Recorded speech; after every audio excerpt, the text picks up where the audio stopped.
Taiwan is a tiny island off the coast of a place called China. This industrious island, with a population of 23 million, is at the center stage of global politics. With this island being such a hot topic, I want to tell you everything about Taiwan from the past till today. Let's dive right into the history of Taiwan from the very start.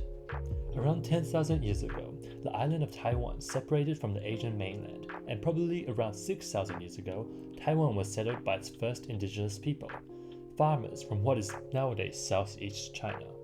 These people were Austronesian, not Han Chinese importantly.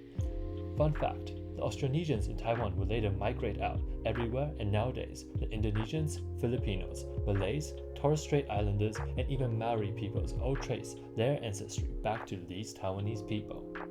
Now take a huge leap forward in time and we see that by 1171, during the Song Dynasty in China, the Han Chinese had come to settle on the Penghu Islands of Taiwan.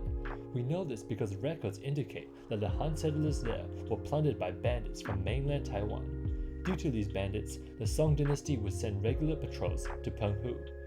The first ever written account of a visit to the main island would not happen until a Chinese traveler wrote about visiting it in 1349. As time went on, trade would increase between Taiwan and its neighbors. By the 16th century, Taiwan has a steady flow of Chinese fishermen and traders from Fujian visiting, as well as Chinese and Japanese pirates. What do we have here? It's the Europeans looking to trade. Yes, due to what was part of the greatest Sino-Dutch conflicts between the Ming Dynasty of China and the Dutch East India Company, the Dutch would be kicked out of Penghu and into Taiwan in 1624. The Spanish Empire would also show up in northern Taiwan to establish a trading base briefly before being kicked out by the Dutch. However, the Dutch's time wouldn't last. In 1661, Zhen Chenggong, a southern Ming general who was resisting the Qing conquest of China, moved into Taiwan, kicked the Dutch out, and established the Kingdom of Tungning, a kingdom largely loyal to the Ming Dynasty in a time when the Qing Dynasty was coming to power. Throughout this period, the Kingdom of Tungning would help the Ming battle the Qing multiple times. This would culminate in the Battle of Penghu in 1683, where the Qing would devastate the Tungning forces, leading to the end of the Kingdom of Tungning. Taiwan, now under the Qing Dynasty, would become a prefecture and part of the Fujian province. Initially, during this period, the Qing would attempt to regulate migration from the mainland to Taiwan, arresting those illegally crossing into Taiwan. However, despite these strict regulations, illegal crossings were rampant and the Chinese population would grow over time. By 1683, it is estimated that the Chinese population was greater than the indigenous population. During this period too, the indigenous people would have their land slowly taken by Chinese settlers, and they themselves would eventually end up serving and adopting Han Chinese culture. Eventually, by the end of the 1800s, the number of Chinese in Taiwan would number 2.5 million, vastly more than the number of indigenous people, who had declined to about 80,000. In 1874, a recurring character in the history of Taiwan would show up: Japan. Japan would invade southern Taiwan and remain there from the 6th of May to the 3rd of December until the Qing paid them to leave. The reason for the invasion, according to the Japanese, was retaliation for some indigenous Taiwanese murdering 54 Ryukyuan sailors. This event would also later lead to Japan claiming the Ryukyu Islands from China, which they still own today. Importantly too, this event would serve to demonstrate the inability of China to defend its own territory and the weakness of the Qing dynasty. After this embarrassment, the Imperial Commissioner of Taiwan would begin a push to aggressively subjugate the indigenous people. The aim was to take their land and populate it with Han Chinese in order to prevent Japan from invading again. In 1885, work would begin to make Taiwan its own province, separate from Fujian, with 1887 being the official date Taiwan became a province. Also during this time, the French, in part of what was the Greatest Sino-French War, would come to occupy Geelong in Taiwan in 1884. By 1885, they would withdraw after a treaty was ratified between China and France. At this point in the history, major events were happening in the mainland that would drastically determine the identity of modern Taiwan. Hence, we turn our attention to mainland China. The Qing dynasty, who had been in power since 1644, was now weaker than ever. Internally, population growth had led to poverty in China. This was exacerbated by the opium that had been smuggled in by the British. Like flammable leaves, fires of rebellion spread across the nation and millions died as a result. Externally, the Qing had been disgraced in devastating defeats by global superpowers. The most humiliating of these defeats would be to the British. The resulting Treaty of Nanking would force the Qing to pay compensation for destroying British opium. It forced them to open more ports, give away Hong Kong, and make the British people in China exempt from the law. The final nail in the coffin for the Qing would be the Sino-Japanese War from 1894 to 1895. Japan had always been the smaller, weaker neighbor to China. In the past, it had been greatly influenced by Chinese culture and had even taken its written language from China. However, Japan in its rapid reformation under the Meiji government had become strong, far stronger than China. Japan had also gained empire ambitions in contrast to the centuries of Japanese isolation, and its first step to achieving its empire dream would be to defeat China. The war, mostly taking place in Korea, a vassal state of China at the time, would lead Qing to give Korea complete independence. Not only that, China would have to pay huge compensations to Japan, give Japan status in foreign trade equal to Britain, and most importantly, cede Taiwan and the Penghu Islands to Japan. This final devastating defeat would lead the Qing to attempt reforms, but it was too little, too late. The 1911 revolution and October attempts would lead to the Qing falling and the establishment of the Republic of China. The mastermind behind this revolution, Sun Yat-sen, or probably pronounced Sun Zhongshan, is a man that is held in high regards today by both mainland China and Taiwan. Sun, being educated overseas, was heavily influenced by Western society. Disillusioned by the Qing, he envisioned China under a republic instead of a dynasty. Sun's first attempt at a revolution in 1895 would fail due to the plans being leaked. Exiled to Japan, Sun would travel around the world and gain backing by international powers including Japan as well as the Chinese diaspora in America and Malaysia. Using his enormous influence, he would support from abroad many failed uprisings in China. He would go to China after the 1911 revolution victory to settle and create what was his ideal Chinese republic, the Republic of China. This republic would be democratic, having its own national assembly consisting of a House of Representatives and a Senate. He would also create a political party known as the Kuomintang or KMT. As the first president, Sun Yat-sen would choose to only serve briefly for a period of 3 months as president before handing over the reins. Unfortunately for Sun, the person he chose to succeed him as president, Ren Shikai, would cause the downfall of the republic. Ren, a Chinese general and a major political figure, was important in bringing about a revolution.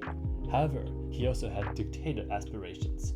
This led to conflict between him and the National Assembly. A revolution later, Ren would outlaw the KMT and dissolve the National Assembly. In 1915, seeking to further consolidate power, he declared himself as emperor. This led to rebellion and opposition. Ren would hence abdicate in just 83 days and bring back the republic before dying from uremia soon after. The damage, however, was done. A power vacuum ensued, and China was plunged into infighting. The most significant group vying for China was the KMT in Guangzhou. However, there was infighting even within the KMT. Seeing that the KMT needed him, Sun would come back to power and lead an alliance with the Chinese Communist Party, or CCP. Sadly though, Sun would die from illness, leading to the KMT being plunged into conflict again. As a result, in 1927, Chiang Kai-shek and his conservative faction would come into power of the KMT. Chiang, being a conservative, decided to massacre the communists in what is today known as the Shanghai Massacre. This would ultimately be a fatal mistake and the spark of the future conflict between the CCP and KMT. With power consolidated, Chiang and the KMT army would hence begin its journey to reunify China. In what was known as the Northern Expedition, the KMT would successfully take over Beijing and become the ruling power over China. However, the victory was not without cost, as corruption grew within the KMT as Chiang attempted to satisfy the powerful warlords of China. As a result, discontent would grow in China, leading more and more Chinese to communism. External interference would also come into play. In 1931, Japan invaded and took over Manchuria, a region of northern China, making it a puppet state, and in 1937, Japan would begin a full-scale invasion of China. Due to this war, the CCP and KMT would put their differences aside, create a second united front to push back against the Japanese. After the surrender of the Japanese in 1945, however, China was devastated. While the exact number of casualties are difficult to estimate, the total losses all range in the millions, with some suggesting numbers of around 20 million casualties. Now without a common enemy, the alliance between the CCP and the KMT tore apart, and war would break out between the two parties. Having lost millions of good soldiers in the war, the KMT were weak. This was exacerbated by the rampant internal corruption. The KMT treated their own soldiers so poorly that many defected. Another problem was that the KMT army tended to ravage the towns they went through, looting and stealing. Moreover, the KMT ideologies and actions were massively unpopular amongst the common folk, unlike communism, which elevated the common folk and was hence immensely popular.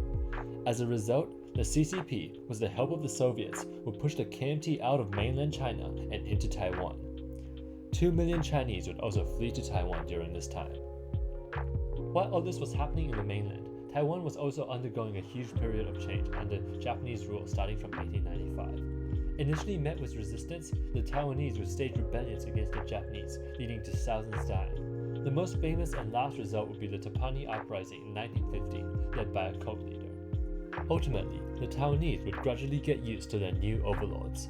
The Japanese, too, would also slowly shift their treatment of the Taiwanese people. While Japan initially opted for segregation between Japanese and Taiwanese, over time these policies would change, and in 1937, Japan would begin its full-scale attempt to make the Taiwanese people truly Japanese. Newspapers would be written fully in Japanese, Japanese would be taught at schools to the Taiwanese children, and the Japanese spirit would be instilled. Use of Chinese language would be highly discouraged, and Shinto Buddhism would be pushed as the religion of the people. Cultural elements of Taiwan such as Chinese clothing and opera would be banned. Perhaps, if given a few more decades, Taiwan would have truly become Japanese. However, with Japan's surrender in World War II, Taiwan would be handed back to the Chinese. Taiwan as a Japanese colony also suffered greatly during World War II. For instance, due to Japan using Taiwan as a base of operations, Taiwan would be bombed by the US. As a result, Taiwan's agriculture and industry output would fall to approximately 49% and 33% of pre-war levels. Men in Taiwan would also be employed by the Japanese military, with over 207,000 in total. While some claimed to join voluntarily, others claimed they were coerced. Ultimately, these soldiers would not be treated equally in the Japanese military, with racial discrimination running rampant. Around 1,000 to 2,000 Taiwanese women were also made into comfort women. Some were sold by their families and others pressured for financial reasons. Most of them, though, were deceived and then coerced. Notably, the 50 years of Japanese rule had its upsides. During this time, Japan heavily developed Taiwan's infrastructure and also significantly shaped its culture. As a result, Taiwan still looks favorably on the time as a colony, in contrast to Korea and other former Japanese colonies. With the surrender of Japan in World War II, China would come to control Taiwan again. At first, the Taiwanese would welcome the new KMT leaders. However, corruption and poor treatment from the KMT would lead public perception of the party to sour. As a result, in what is known as the February 28 incident, anti-government uprisings would occur, only to be violently suppressed in Taiwan. Estimates of Taiwanese killed would range in the thousands. However, the death count is widely disputed within Taiwan even today. Afterwards, in 1949, the KMT would completely withdraw from mainland China and declare Taiwan as its temporary capital as they prepared to take back the mainland from the CCP and its new People's Republic of China. During this time, Chiang Kai-shek, the military leader of the KMT, would declare himself leader and enforce martial law. However, the Taiwanese on the island were not enthused, and the period known as the White Terror would begin. The government would actively oppress and prosecute the people in fear of communist and other anti-state activities. Freedom of press and speech were heavily restricted. Hundreds of thousands would be imprisoned. This would last till 1987, when martial law was lifted in Taiwan. During this period of time, Chiang Kai-shek would also become president of Taiwan from 1948 until his death in 1975, though he was never actually voted in by the people. In 1996, under the then president Lee Teng-hui, the first presidential election where the people voted occurred. The major parties at this election would be the KMT and the Democratic Progressive Party, or DPP. The winner of this first election would be the KMT, with Lee Teng-hui successfully gaining another term as president. In year 2000, the presidential election would see Chen Shui-bian, the DPP representative, become president, and thus becoming the first non-KMT president of the Republic of China. After his 2 terms, Chen Shui-bian would later be convicted for bribery and sentenced to prison. The 20th and 21st century, of course, were also important times for the economy of Taiwan. Under the Republic of China, Taiwan suffered hyperinflation from 1946 to 1949. This was fixed through the introduction of the new Taiwanese dollar, which was backed by the substantial gold reserves that were moved from mainland China. Afterwards, in the late 1950s, Taiwan would experience a period of extreme economic growth, leading the period to be dubbed the Taiwanese Miracle. During this time, Taiwan would grow from a poor country into a developed, high-income country through its export-oriented trade strategies. In 1987, Taiwan's government would create Taiwan Semiconductors, also known as TSMC, which today is the largest semiconductor producer by revenue and the most advanced semiconductor company in the world. For instance, the company manufactures the critically acclaimed A-series and M-series CPUs found in today's iPhones and MacBooks. Also, in 1995, Taiwan would adopt a universal healthcare system, and today average lifespan sits at 81 years, which is better than the United States average, which is 78 years. Indeed, nowadays, Taiwan is a strong economy, with a GDP per capita of 32,756 USD as of December 2022, making it similar to Japan and Korea as some of the richest places in East Asia and even the world. With this, I feel it's time to wrap the story up and talk about Taiwan as it is today, the Republic of China. Taiwan is a democracy with corruption perception rankings that are right behind the United States. Demographically, Taiwan is split into three groups. There are the indigenous Austronesian people who were the first settlers. Then there are the Benshen, who consist of Han Chinese who immigrated from Fujian and experienced the Japanese rule. Finally, there are the Waishen, who consist of those that came after the Japanese left. Due to the majority of Taiwanese people being Benshen, the Taiwanese accent is very similar to the Fujian accent. The food is also very similar and the dialects spoken are basically identical. As a result of the Civil War, which has never ended, the mainland and Taiwan have strained relationships. The Republic of China has never declared Taiwanese independence and still claims the entirety of mainland China as its own. The People's Republic of China is strongly for reunification and has stated that any declaration of independence by Taiwan will be met with a full-scale invasion. While the Taiwanese people have traditionally also considered themselves Chinese, views are changing. The KMT today represents the traditional view of Taiwan as part of China and supports reunification, though never with communism. The DPP, however, have a strong independent Taiwanese sentiment. Today, the DPP controls parliament, and so it seems that the Taiwanese identity is becoming more and more separate from China.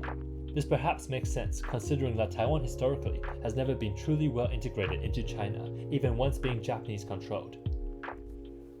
Ultimately though, if you were to go on the streets and ask a Taiwanese person, they would likely tell you they want the status quo, no declaration of independence and no reunification. Another notable result of the ongoing Civil War is that no country can acknowledge both the Republic of China and People's Republic of China. Hence, the majority of countries and organizations, including the United Nations, do not consider Taiwan a country, and hence Taiwan has no embassies in any major country. Culturally, Taiwan has produced many great artists such as Jay Chou to Teresa Ten. Most of these artists are famous not just in Taiwan, but in the mainland and across Asia. The decades of Japanese occupation have also strongly influenced Taiwan. Remnants of Japanese language still exist within Taiwan. In my last trip to Taiwan, I saw a barber shop using the Japanese hiragana no as a replacement for the Chinese character the in Taiwan. Older generations of Taiwanese still alive today can even sing and speak Japanese. Certain words in the most common Taiwanese dialect, Hokkien, are straight from Japan, such as necktie, which ironically the Japanese took from English. Japanese food has strongly influenced Taiwanese food, with Japanese food being immensely popular. Unlike the other colonies Japan controlled, Taiwan loves Japan. Many people who've been to both can see the similarities. Ultimately, the history of Taiwan serves as the foundation for Taiwan today. Taiwan is a successful, democratic, and economically prosperous country. However, potential trouble looms in Taiwan's horizons. The threat of Chinese invasion from the mainland is constantly there.